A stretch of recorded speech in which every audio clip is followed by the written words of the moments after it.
آپ کو بتائیں national disaster management authority NDMA نے اسلام آباد اور پنجاب کے مختلف اضلاع میں یکم تا 3 ستمبر تک ممکنہ شدید موسلادھار بارشوں کا الرٹ جاری کرتے ہوئے کہا کہ پنجاب کے سیلاب زدہ علاقوں میں متوقع مزید بارشوں کے باعث سیلابی صورتحال میں شدت کا امکان ہے۔ NDMA کی جانب سے کہا گیا کہ اسلام آباد اور پنجاب کے مختلف اضلاع میں یکم تا 3 ستمبر تک ممکنہ شدید موسلادھار بارشوں کا امکان ہے، جبکہ مزید بارشوں سے شمال مشرقی اور وسطی اور جنوبی پنجاب کے اضلاع متاثر ہو سکتے ہیں۔ مری، راولپنڈی، جہلاں، مٹک، منڈی بہاؤالدین، گجرات اور گوجرانوالا اور حافظ آباد میں شدید بارشوں کے باعث سیلابی صورتحال کا خطرہ ہے۔ چنیوٹ، لاہور، سیالکوٹ، ناروال، شیخوپورہ، فیصل آباد، سرگودا، بکھر، لیا اور میاں والی میں بھی موسلادھار بارشوں کے نتیجے میں سیلابی صورتحال مزید سنگین ہو سکتی ہے۔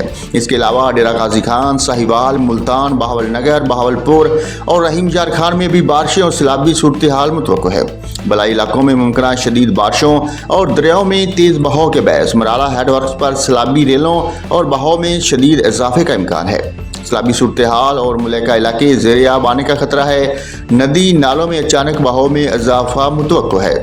اس حوالے سے NDMA نے کہا کہ نشیبی علاقوں اور ندی نالوں کے قریب رہائشی الرٹ رہیں، غیر ضروری سفر سے گریز کریں، عوام اور متعلقہ ادارے حفاظتی اقدامات کریں، نشیبی اور خطرے سے 2-4 علاقوں سے دور رہیں۔ NDMA کی جانب سے تمام متعلقہ اداروں کو ممکنہ خطرات سے نمٹنے کے لیے پیشگی اقدامات اور تیاری کی ہدایت جاری کر دی۔ تیز بہاؤ کی صورت میں ندی نالوں، پلوں اور پانی میں ڈوبی سڑکوں سے گزرنے سے گریز کریں۔